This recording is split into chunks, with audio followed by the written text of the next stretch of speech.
In nomine Patris, et Filii, et Spiritus Sancti. Amén. Casi todos los santos padres aplican el Evangelio de hoy a la unión vital eucarística.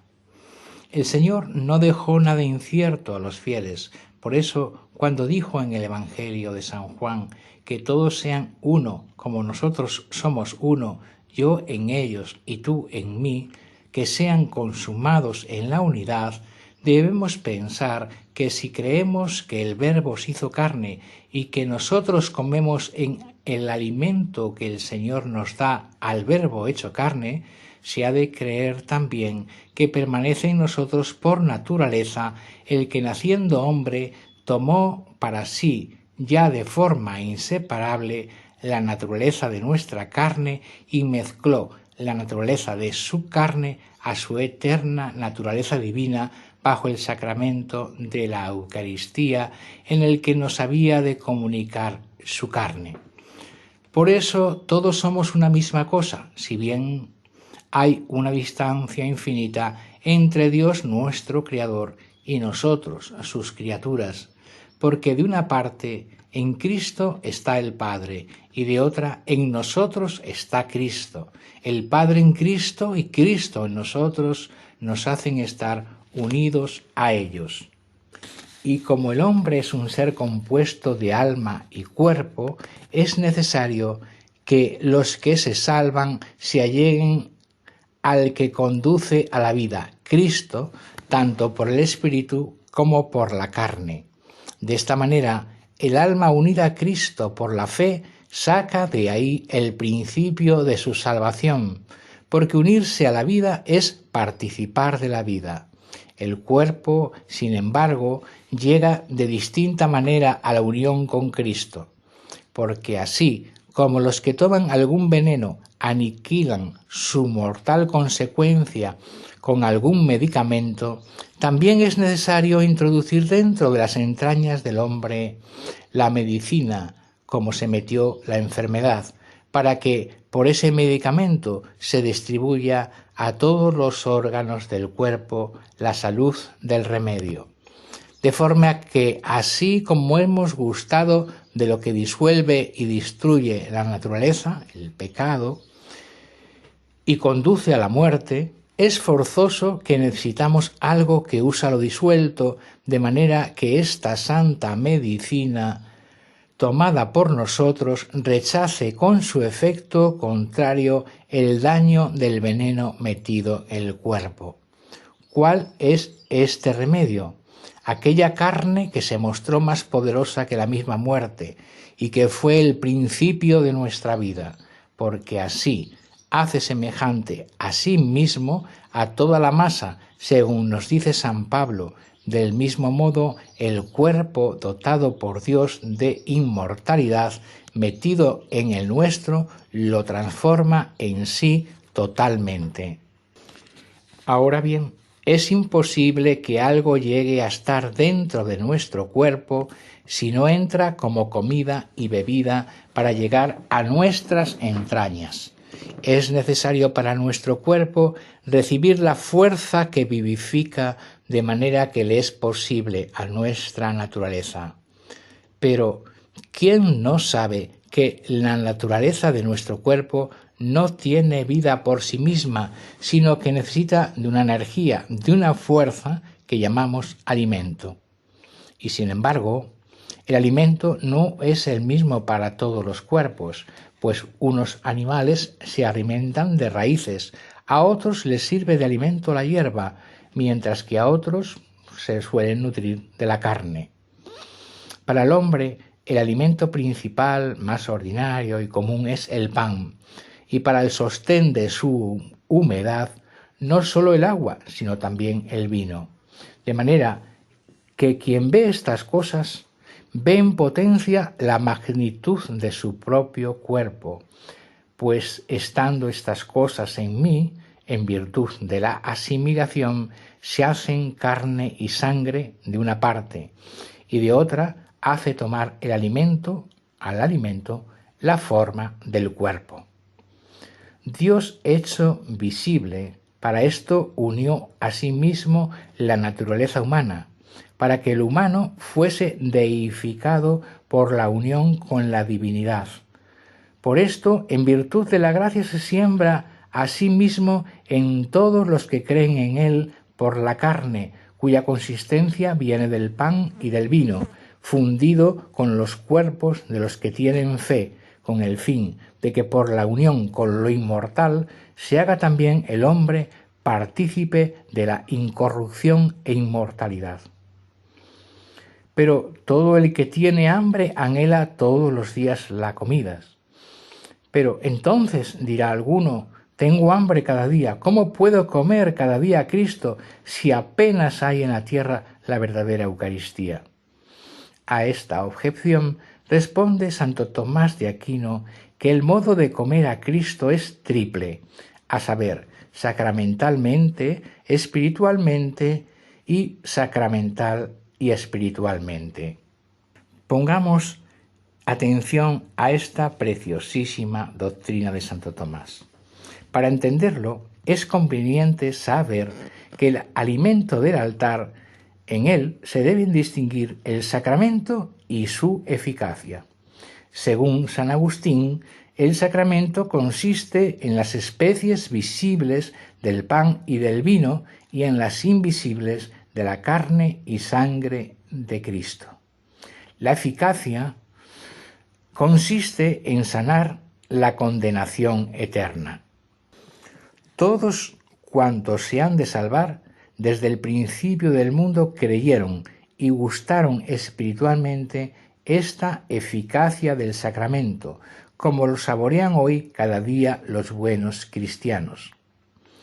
Participan sacramentalmente tanto los buenos como los malos, aunque de diferente forma, porque los malos comen solo el sacramento, es decir, el cuerpo de Cristo bajo la especie visible del pan, pero no comen la eficacia espiritual del sacramento, es decir, la salvación y la vida eterna, mientras que los buenos reciben ambas cosas.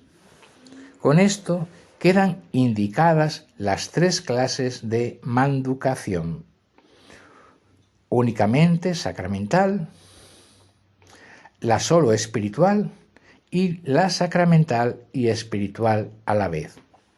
Los primeros comen y no comen, los segundos no comen y sin embargo comen, los terceros comen y son comidos. Estos, los pecadores, comen pero no comen, porque no participan de su eficacia espiritual, o sea, de la salvación eterna. Al igual que si un ratón se colase en el tabernáculo y comiese una hostia consagrada. Come, pero no recibe la salvación. Los pecadores, sean papas, obispos, sacerdotes o laicos, andan discordes con Cristo y no reciben la eficacia del sacramento, aunque comulguen a diario para mayor castigo suyo. Hombre más que miserable al que se le otorgan bienes tan magníficos y no sabe lucrarse espiritualmente de ellos. Tres son las desgracias que sobrevienen a los que comulgan indignamente, a saber, un grandísimo pecado, una ofensa a Dios y muchísimos castigos. Porque grandísimo pecado es que el hombre coloque el cuerpo de Cristo en sus labios, y cuerpo y alma manchados por la concupiscencia de la mala intención, del lucro temporal, de la vanagloria o del deseo de engañar. Grandísima ofensa a Dios que prohibió que comiera el pecador al santo de los santos. Podría imaginarse una ingratitud mayor que la que comete aquel que, después de haber recibido de su dueño todo cuando tuviese de bueno y de haber visto que con su propia muerte le ha salvado de la horca, lo arrojara traidoramente a un establo inmundo y allí lo pisoteara y volviera a asesinar? Pues esta es la ingratitud de los que comulgan en pecado mortal. Por eso dice el Salmo 34, para que siempre lo tengamos presente: me devolvieron mal por bien para abatir mi alma. Y el Salmo, según comenta San Agustín, se refiere a Cristo. Es Cristo quien dice estas palabras. La causa de los mayores castigos a los católicos se deriva de recibir indignamente el cuerpo de Cristo. ¿No vemos hoy tantos males entre los católicos? Obispos contra obispos, odios atávicos, soberbias álgidas, rencores inextinguibles, fieles contra sacerdotes, sacerdotes contra fieles. ¿Y cómo comen todos, sin embargo, el cuerpo y la sangre de Cristo? ¿Para qué comen el sacramento? Sino para su propia condenación. Pero, queridos hijos, hay una buena noticia del Señor para los que están hambrientos y desean comer, pero no comen el sacramento porque no lo tienen cerca y sin embargo se pueden saciar espiritualmente. Santo Tomás de Aquino se extiende sobre la clase de personas que comen espiritualmente este pan de vida, que son, a saber, los incipientes, los proficientes y los perfectos, para después exponer el modo que cada uno tiene de comer de él por medio de la fe, las buenas obras y la contemplación. Y para terminar finalmente con los efectos que reciben, como el perdón de los pecados, librarles de la muerte eterna y la incorporación al cuerpo místico de Cristo. Y sobre esto escribe lo siguiente, abro comillas: no hay duda alguna que cuando nos convertimos en miembros de Cristo, participamos de su carne y su sangre, y que no somos privados de esta participación ni aun cuando muriésemos antes de comer ese pan de vida, con tal que hayamos perseverado en la unidad de aquel cuerpo, porque nadie es privado de los beneficios de este sacramento mientras posea lo que este sacramento significa, la unidad del cuerpo de Cristo y con el cuerpo de Cristo.